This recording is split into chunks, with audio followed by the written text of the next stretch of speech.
यदि कोई व्यक्ति विलासिता में रहता है तो अक्सर ये देखा जाता है कि उसके पास बहुत पैसा है, जैसे कि प्राइवेट जेट, महंगी गाड़ियाँ और बड़े पैमाने पर रिजॉर्ट जैसे विलासिता देशों के राजनेता या फिर कोई बिजनेसमैन और अन्य बड़े शॉट्स के लिए आरक्षित है।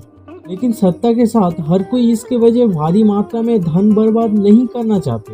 वे विनम्रता में विश्वास करते हैं और इसे अपने जीवन के सार बनाते हैं।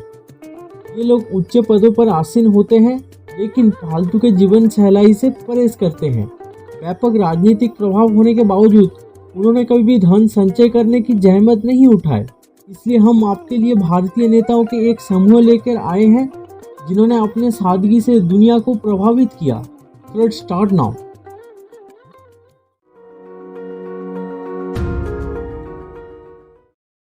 पहले नंबर पे लाल बहादुर शास्त्री।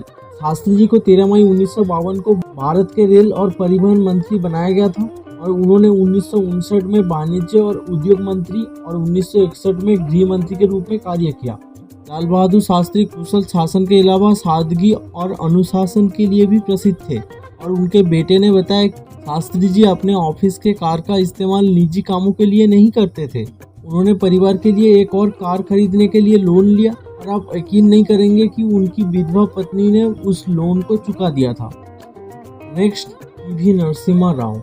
उन्होंने 1957 से 1977 तक आंध्र प्रदेश राज्य विधानसभा के लिए एक निर्वाचित प्रतिनिधि के रूप में कार्य किया और उन्होंने 1962 से 1973 तक आंध्र सरकार में विभिन्न मंत्री पदों पर कार्य किया। वे 1971 में आंध्र प्रदेश के मुख्यमंत्री बने और भूमि सुधार और भूमि सेलिंग अधिनियमों को सख्ती से लागू किया। पीवी नरसिम्हा राव एक नेता का पद संभालने के बावजूद राव जी ने एक विनम्र जीवन शैलियों को भी बना के रखा और उनके रिश्तेदार ने बताया कि उनके अपने बेटी के MBBS की पढ़ाई के लिए भी उनको लोन लेना पड़ा। Next, doctor APJ Abdul Kalam. अगर आप भारतवासी है और मुझे नहीं लगता है कि आपको पता नहीं होगा कि उन्होंने क्या किया हमारे देश के लिए, बट फिर भी मैं कुछ चीज़ें बता देता हूँ। जैसे कि भारत के सबसे पहले सैटेलाइट लॉन्च व्हीकल SLV इसको विकसित करने के परियोजना का निर्देशन किया और उन्होंने बैलिस्टिक मिसाइलों का विकास करने के लिए निर्देशित परियोजना बनाए और पोखरण में किए परमाणु परीक्षणों का नेतृत्व किया और उन्होंने स्वास्थ्य सेवा को सभी के लिए सुलभ बनाने का काम किया और उन्होंने मजबूत कालम राजू टैबलेट भी विकसित किया। डॉक्टर APJ अब्दुल कलाम भारत के सबसे अधिक याद किए जाने वाले राष्ट्रपतियों में से एक थे। उन्होंने अपना जीवन बेहद सादगी के साथ जिया और क्या आपको पता है उनका आखिरी सामान क्या था? उनका आखिरी सामान था सिर्फ कुछ कपड़े और कुछ किताबें और एक घड़ी और एक जूते। सिर्फ इतना ही था उनका आखिरी सामान और उनके पास ना तो कोई संपत्ति थी और ना ही थी कोई गाड़ियाँ। तो ऐसे इंसान थे। नेक्स्ट, अन्ना हजारे। और उन्होंने भारत के लिए बहुत अच्छे कुछ काम किया, जैसे कि भारतीय भ्रष्टाचार विरोधी आंदोलन 2012 और फिर भारतीय भ्रष्टाचार विरोधी आंदोलन 2011 और साथ ही साथ उन्होंने वाटर सेट डेवलपमेंट प्रोग्राम्स भी और साथ ही साथ उन्होंने तो और भी बहुत सारी काम किया जिसके बारे में आपको पता ही होगा। अन्ना हजारे जी ने भ्रष्टाचार और उन्मूलन और अन्य सामाजिक मुद्दों में सक्रिय रूप से भाग लिया और उन्होंने अपने जीवन का एक महत्वपूर्ण समय सामाजिक सेवा में समर्पित कर दिया। लेकिन उन्होंने केवल जीवित रहने के लिए पर्याप्त कमाई की और कथित तौर पर उनके पास कोई भी संपत्ति नहीं है। नेक्स्ट, रामनाथ कोविंद। वे एक भारतीय राजनीतिज्ञ हैं जो भारत के 14वें और वर्तमान राष्ट्रपति के रूप में कार्यरत हैं और अपने राष्ट्रपति पद से पहले उन्होंने 2015 से 17 तक बिहार के 26वें राज्यपाल और 1994 से 2006 तक संसद के सदस्य और राज्यसभा के रूप में कार्य किया। रामनाथ कोविंद वर्तमान भारतीय राष्ट्रपति के अनुशासित जीवन जीते हैं और अपने परिवारों को कठोर सिद्धांत देते हैं। और आप शायद यकीन नहीं करेंगे, उनकी बेटी एयर होस्टेस की जॉब करती थी, लेकिन बाद में सुरक्षा कारणों की वजह से उनको ग्राउंड ड्यूटी पर लगा दिया गया। नेक्स्ट, मानिक सरकार। मानिक सरकार एक भारतीय राजनेता है जिन्होंने मार्च 1998 से मार्च 2018 तक त्रिपुरा के मुख्यमंत्री के रूप में कार्य किया। वे भारतीय कम्युनिस्ट पार्टी के पोलिट ब्यूरो सदस्य हैं और मार्च 2008 में उन्होंने वाम मोर्चा के साथ त्रिपुरा गठबंधन सरकार के नेता के रूप में शपथ ली। मानिक सरकार जी को 4 बार त्रिपुरा के CM चुने गए और हैरानी की बात यह है कि उनके पास कोई घर या जमीन नहीं है और अपनी कोई गाड़ी भी नहीं है और मानिक जी को देश के सबसे गरीब CM के रूप में भी जाना जाता है। नेक्स्ट, 7वें नंबर पे है नरेंद्र दामोदर दास मोदी और इनके बारे में तो हम सब जानते हैं। गुजरात के CM हैं और इंडिया के PM हैं और हमारे PM मोदी जी कट्टर सिद्धांतों से जीते हैं। वर्षों तक जनता की सेवा करने के बावजूद वे अपने पैसे का एक बड़ा हिस्सा दान में देते हैं और उनकी मां अभी तक जिंदा है और वो अभी तक उसी पुराने घर में ही रहते हैं जिस घर में मोदी जी बड़े हुए थे। और मोदी जी का एक और भाई है जो कि एक मैकेनिक के दुकान के मालिक है। नेक्स्ट, मनोहर गोपाल कृष्ण प्रभु पारेकर 13 दिसंबर 1955 से 17 मार्च 2019 तक एक भारतीय राजनीतिज्ञ और एक भारतीय जनता पार्टी के नेता थे जिन्होंने 14 मार्च 2017 से अपने मृत्यु तक गोवा के मुख्यमंत्री के रूप में कार्य किया। 2000 से 2005 और 2012 से 2014 तक और 2017 से 2019 तक गोवा के मुख्यमंत्री थे।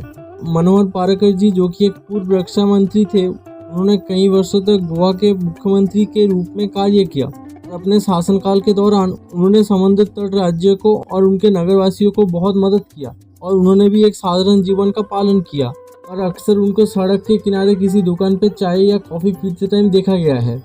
नेक्स्ट, गुलजारी लाल नंदा, उन्होंने हिंदुस्तान मजदूर सेवक संघ के सचिव और बॉम्बे हाउसिंग बोर्ड के अध्यक्ष के रूप में काम किया। वे राष्ट्रीय योजना समिति के सदस्य थे और वो Indian traditional trade union Congress के आयोजन में काफी हद तक महत्वपूर्ण भूमिका निभाए थे और बाद में वो इसके अध्यक्ष भी बने।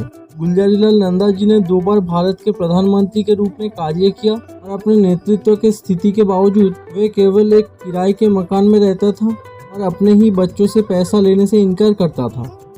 ये भारत के कुछ सबसे बड़े नेता हैं जो अपने जीवन शैलियों को प्रतिबिंबित करने से इनकार करते हैं।